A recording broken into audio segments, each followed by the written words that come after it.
Hi, I'm with Loretta.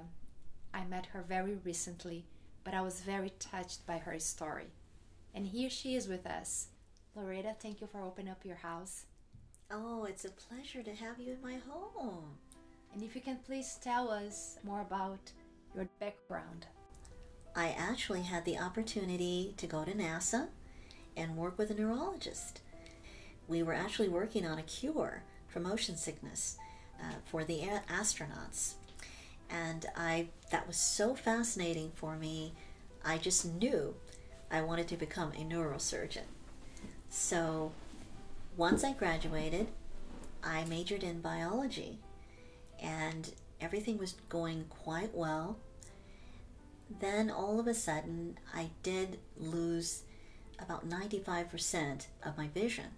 When you said suddenly you lost vision, what happened? Was something kind of genetic? I have always been visually impaired, where I had little vision, but I was still in a position where I could drive. I was able to, with the aid of glasses, to read and to be able to do my studies and things of that nature. However, something happened where I had more than one retinal detachment, and also at some point in one of the eyes I had no vision at all. And this began to develop also in the seeing eye, where I began to lose a lot of the peripheral or the outside vision, so that the tunnel was becoming smaller and smaller. That was when they discovered that through birth I had inherited a disease called glaucoma. At that time, I had to have numerous surgeries. So there was in and out of the hospital and trying to finish my studies. There were numerous adjustments that had to be made. So at that point, I decided to study music just to have a change. And when I began to do that, I discovered an entirely new world, because I didn't know that I had that type of potential. And I learned to sing in German, Italian, French, and I worked with companies like the Long Beach Opera, the Opera Pacific. Then I decided I was not going to travel continuously. That wasn't the life I wanted for myself. I wanted to spend time with my family. So I had to move into a major where I would be able to have a little more stability. And I decided to major in mathematics. And again, my studies were going quite well, but then the vision began to decline more. At this point, I was then introduced to what you would call assistive and adaptive technology. And the reason it's called assistive or adaptive is because it allows the individual with a disability to have a tool which will enable you to complete tasks that you would not ordinarily be able to do. Like what? For example, I was no longer able to use a pencil and paper to do calculations. So being able to use a computer with a screen reading device, also with certain other types of software combined, such as, for example, the Scientific Notebook, which is a publishing software which many mathematicians use. I was able to use that with a screen reader as well as with a scanning software. How does that work? Well, basically, what happens is you would, if you have the publication or the book either on a CD form, or it could be on a thumb drive, or just an external device, and once it is connected to the computer, you would go into the software, activate it, and it would actually scan the entire publication in. Once it's in, the scanner actually has a built-in reading device. So you could use the shortcuts from the keyboard itself. You never have to touch the mouse, and you would be able to navigate in such a way that it would read the material for you. So anything that you needed to see, if for some reason the visual acuity was not very good that day, you would be able to actually hear it read back to you. And how much is the program? Usually with some of the scanning devices, I'll just mention one. There's one called the Kurzweil 3000, which I usually recommend. There's also a 1000 version as well. With the Kurzweil 3000, that could be anywhere in the price range of maybe, I'd say, $1,500 to maybe $2,000. That's just basically a range. And a lot of the scanning devices usually are within that range. Even the screen reading software, such as JAWS, for example, or ZoomText. And they, of course, with the software, it depends on the level of your visual acuity. So if you're an individual who is totally blind, usually JAWS is a good software because it reads every minute detail. Whereas with something like ZoomText or Magic screen reading software, it has voice capability, but it may be limited in the reading ability. But in addition to that, it has the capability of magnification. So the software would actually fit the individual's eye condition and the progression of the eye condition. So the scanners basically would read everything back, as I said. You could take notes. You could do various types of things with the publication from there.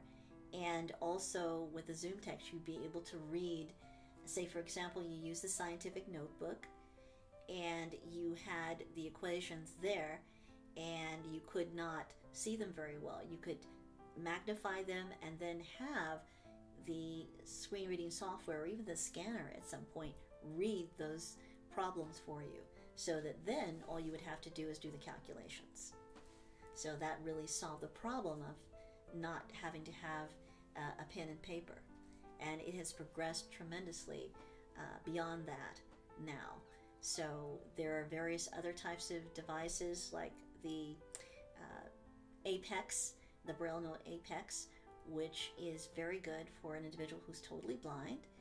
It allows you to be able to actually feel from a keyboard what the Braille dots would represent, and you can type and you would be able to read simultaneously the information. And now they're using what they call Nemeth code, which basically is a scientific form of Braille. So this enables those who want to study mathematics to go into engineering or to go into other fields of architecture, wherever there's a lot of mathematics needed, or even a little. This simply allows us to excel. So it's very, very exciting. I hope I'm not overwhelming you. I just love talking about all of these wonderful tools that are provided for us. And of course, math is truly a passion of mine as well. And what's your next project? My next project is to write a musical about my life story. And I would. What's the title? I'm not sure just yet. But I would definitely like to do that. So I'm in the process of working on that at the present time.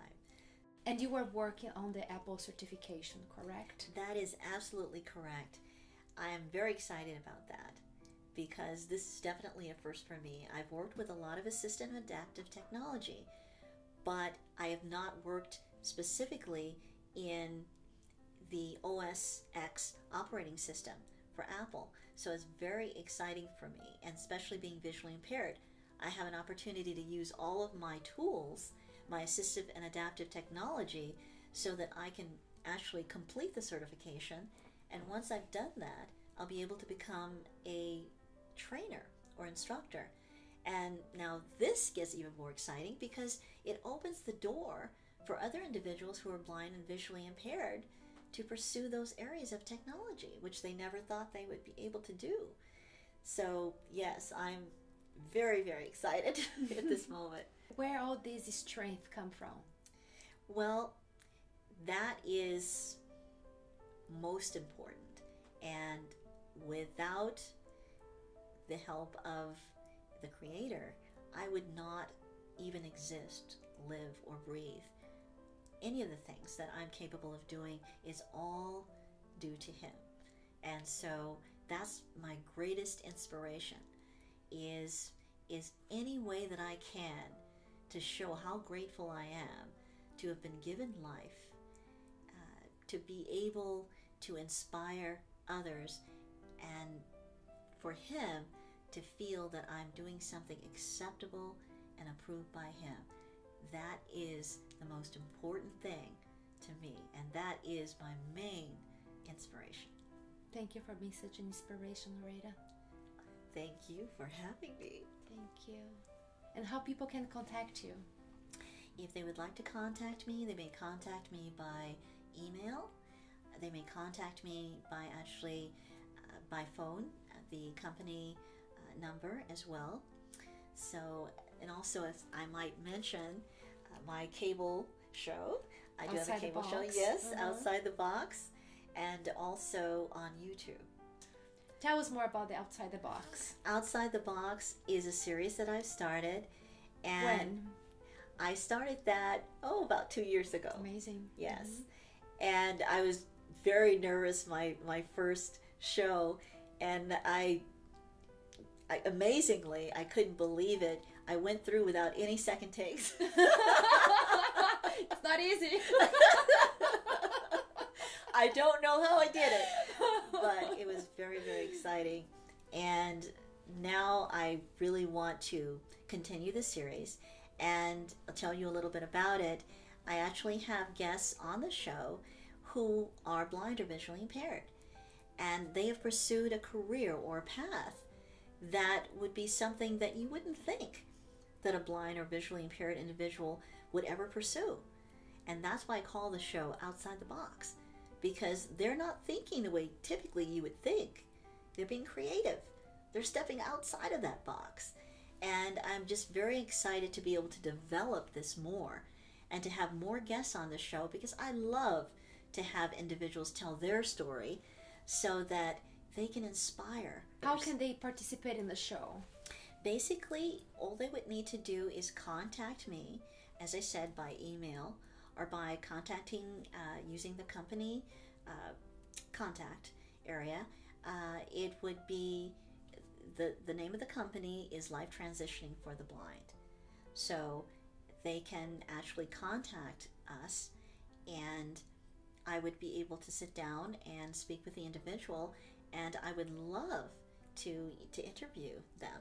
If they think they have a story that could be really inspirational and they're a blind or visually impaired individual, please, by all means, I would love to hear your story.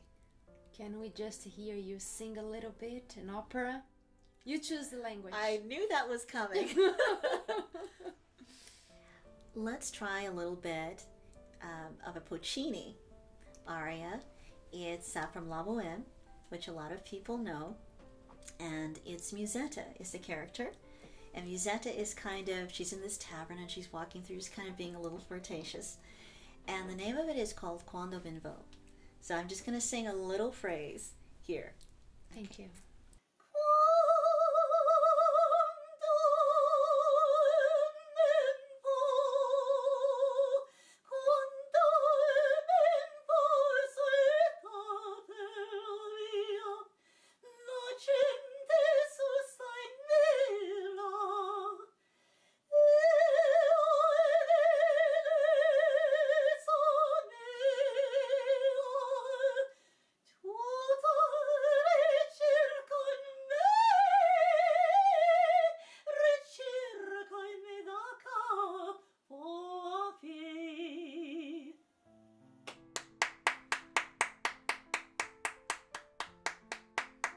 Loretta, thank you so much. Very inspiring, such an honor to meet you. An honor to meet you too. Thank you, Loretta. God bless.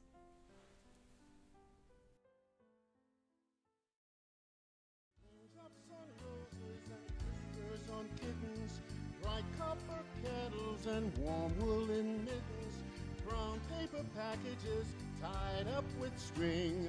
These are a few of my favorite things. White dresses, blue satin sashes, snowflakes that stay on my nose, ashes, silver wine